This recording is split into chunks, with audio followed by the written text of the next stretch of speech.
नमस्कार, हकीकत न्यूज देख रहे हैं आप। मैं हूं आपके साथ गुंजन। रीवा आम आदमी पार्टी सिरमौर से घोषित हुए प्रत्याशी सरिता पांडे ने पत्रकारों को वार्ता में किया संबोधित। देखिए पूरी रिपोर्ट। आज रीवा आम आदमी पार्टी की जिला इकाई के सभी लोग यहाँ पर उपस्थित हैं। बड़े ही हर्ष का विषय है कि पार्टी के द्वारा मध्य प्रदेश में 10 कैंडिडेट्स घोषित किए गए हैं, जिनमें रीवा में भी एक कैंडिडेट दिया गया है। मध्य प्रदेश की 230 सीटों में 10 नाम जो घोषित किए गए हैं, उनमें रीवा का नाम होना एक गौरव का विषय है। हमारे बीच हमारे रीवा की प्रत्याशी श्रीमती सरिता पांडे जी, जिनको हमारे संगठन महासचिव संदीप पाठक जी ने, अरविंद केजरीवाल जी ने, हमारी प्रदेश की मुख्यमंत्री की प्रदेश अध्यक्ष श्रीमती रानी अग्रवाल जी ने कैंडिडेट के रूप में चुना है, वो हमारे बीच हैं। आगे की प्रोसेस के लिए मैं अमित सिंह जी से कहूँगा कि वो चीज़ों पर प्रकाश डालें। थोड़ी चीज़ें कॉमन होंगी। हमारे सचिव महोदय ने जो ब्रीफ किया आपको, मध्य प्रदेश के 10 टिकटों की घोषणा हुई है। रीवा लोकसभा सौभाग्यशाली है कि एक सीट सिरमौर की हमारी घोषित हुई है। सरिता पांडे जी, श्रीमती सरिता पांडे जी हमारे साथ हैं। आज उनका चुनाव नेतृत्व करने के लिए सिरमौर विधानसभा से तय हुआ है और आप सभी साथियों की इच्छा भी थी, आप उनसे बात करना चाह रहे थे, क्योंकि रीवा लोकसभा में आम आदमी पार्टी का पहला प्रत्याशी घोषित हुआ। तो आप सबका सादर स्वागत है और हमारे सिरमौर प्रत्याशी से आप जो भी सवाल करना चाहें आपके लिए ओपन है, और पार्टी संबंधित जो भी सवाल है उसके हम जवाब देंगे। राजू जी, सिरमौर में जी जनपद अध्यक्ष सवाल किससे करना चाह रहे हैं प्रत्याशी महोदय? जी सिरमौर में जनपद अध्यक्ष भाजपा समर्थित प्रत्याशी है और सदस्य भी समर्थित प्रत्याशी है। ऐसे में आपका क्या कोर एजेंडा होगा? आप कैसे, क्या रणनीति है, क्या आपकी प्लानिंग होगी कि आप जनता से कनेक्ट हो पाए और इलेक्शन को निकाल पाए? सबसे पहले तो मैं अपने पत्रकार भाइयों का बहुत बहुत स्वागत करती हूं और अपने सभी दर्शकों को सादर प्रणाम करती हूं। और आपके सवाल के जवाब में मैं ये कहना चाहूँगी कि हमारे पार्टी के मुखिया हैं जो माननीय अरविंद केजरीवाल जी, उन्होंने जो सबसे पहले किसी भी क्षेत्र के विकास के लिए या किसी भी देश के विकास के लिए जो आवश्यक चीज़ें होती हैं उस मुद्दों पर काम कर रहे हैं।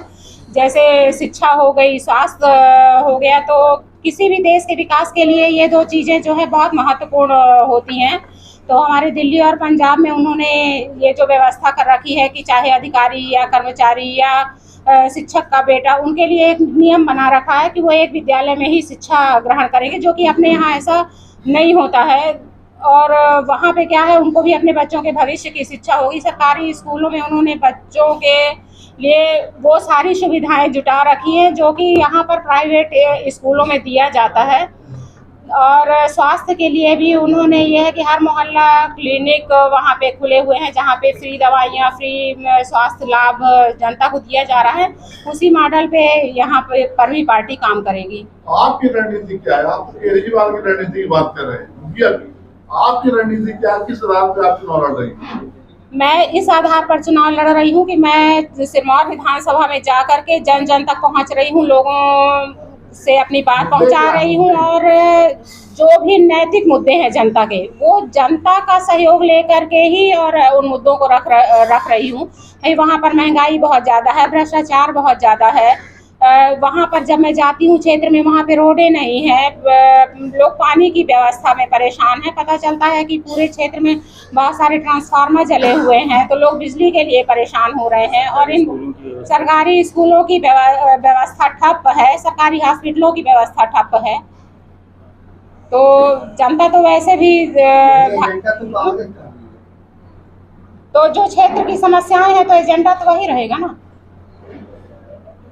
भाई। क्षेत्र में विकास करना एजेंडा है कि हम क्षेत्र में भाई बिजली से, पानी से, स्वास्थ्य सुविधाओं से, शिक्षा से, और जो भी महंगाई हो रही है उसको, ये सारे मुद्दे हैं। आपके परिवार से किसी ने राजनीति की है? जी, मेरे पूजनीय ससुर जी सिरमौर से प्रथम जनपद अध्यक्ष रहे हैं और इसके बाद वो सिरमौर विधानसभा से ही विधायक रहे हैं और फिर खाद्य एवं नागरिक आपूर्ति मंत्री रहे हैं। क्या नाम है?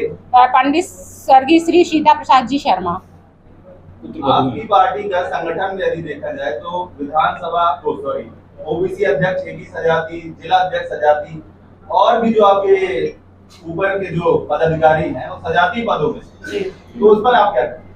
आप जवाब हमारे लोग संगठन के जो भी जवाब होंगे वो अमित जी देंगे। बहुत स्पष्ट रूप से कहना चाहूंगा कि हम किसी व्यक्ति की नियुक्ति के पहले उसकी जाति देखते ही नहीं, नियुक्ति के बाद भी उसका केवल काम देखते हैं, हम जाति नहीं देखते। हम जाति से अनभिज्ञ हैं और जाति का ध्यान रख करके कोई कार्य हमारी पार्टी नहीं करती। इत्तफाकन कल को कोई सहयोग निकल जाए कि आप बोले कह रहे ये पदाधिकारी इस जाति मात्र से, पर हमारा इंटेंशन केवल काम रहता है। जो भी आदमी हो बगैर जाति देखे, बगैर जाति का भेदभाव देखे किया जाता है। जो उस समय पर योग्य व्यक्ति मिलता है उसी का चयन होता है। हम ये भी नहीं करते कि हम कास्ट बैलेंस करें कि 2 ठाकुर हो गए हैं तो हम, जैसे भास्कर में निकला था, फिर 5 ब्राह्मण बैलेंस करने हैं, मंत्री बनाना है किसको।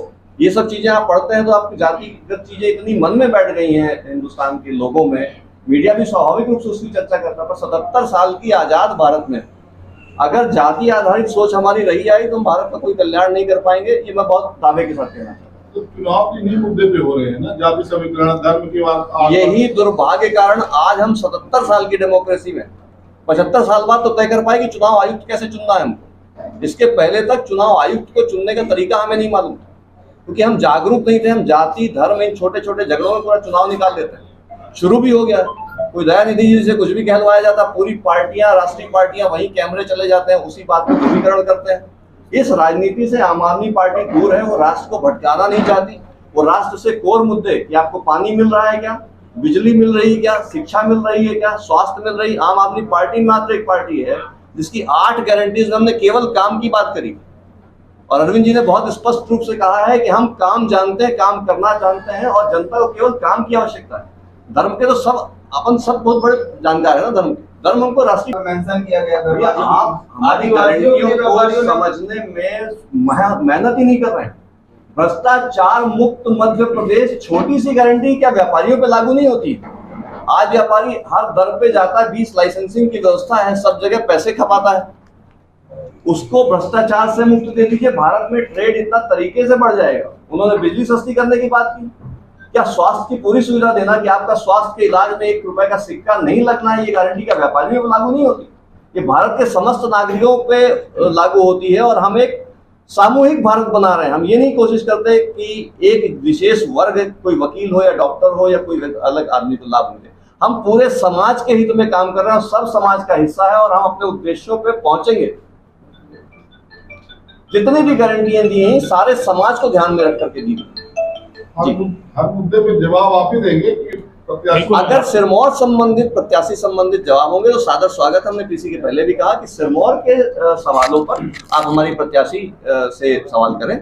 और संगठनात्मक सवाल था कि जिले के पद पे चर्चा की गई थी। युवराज सिंह सिरमौर से वर्तमान में विधायक, उनको किस तरीके से लेती हैं आप? देखिए, सिरमौर विधानसभा में जैसा कि मैंने आपको पहले भी बताया कि मैं जनसंपर्क के दौरान जब लोगों से मिलती हूं तो जो क्षेत्र की जनता है वो माननीय दिव्यराज जी से बहुत ज़्यादा असंतुष्ट नज़र आती है, क्योंकि वो ये कहती है कि जब से माननीय विधायक जी हुए हैं तब से उन्होंने क्षेत्र में किसी भी प्रकार का विकास का कोई कार्य नहीं किया है, तो वो परिवर्तन चाहते हैं। अगर आप प्रत्याशी और विधायक बनती तो पहला आपका क्या एजेंडा होगा कि आप सिरमौर में विधायक बनती क्या करेंगे? सब शिक्षा, स्वास्थ्य हमारी पहली प्राथमिकता होगी। भ्रष्टाचार, महंगाई, ये सभी मुद्दे होंगे जिस पर हमारे माननीय मुखिया जी काम कर रहे हैं। उसी मॉडल को हम लोग भी क्षेत्र में लेकर के आएंगे। आपकी राजनीति शुरुआत?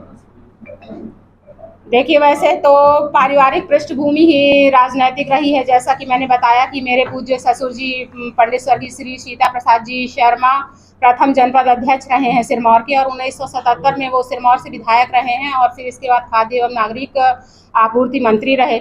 उनका केवल एक ही मतलब वो सच्ची सोच रखते थे कि देखिए, धन कोई भी कमा सकता है लेकिन नाम कमाना बहुत बड़ी चीज़ होती है, तो हमको धन के पीछे नहीं भागना चाहिए, हमको नाम कमाना चाहिए। और आज उन्होंने जनसेवा के बलबूते पर क्षेत्र में इतना नाम कमाया है कि मतलब जब मैं लोगों से मिलती हूँ तो बहुत आदर और सत्कार के साथ लोग उनका नाम लेते हैं। उन्हीं से मुझे ये प्रेरणा मिली है कि मैं इस क्षेत्र में आकर के और जन सेवा के काम कर सकूं। और पार्टी भी इसी बेस पर काम कर रही है, जैसा कि मतलब ईमानदारी के आधार पर पूज्य ससुर जी क्षेत्र में काम किया करते थे, तो मैं भी उसी प्रकार से और उनके ही आदर्शों पर चल करके और आगे बढ़ना चाहती हूँ।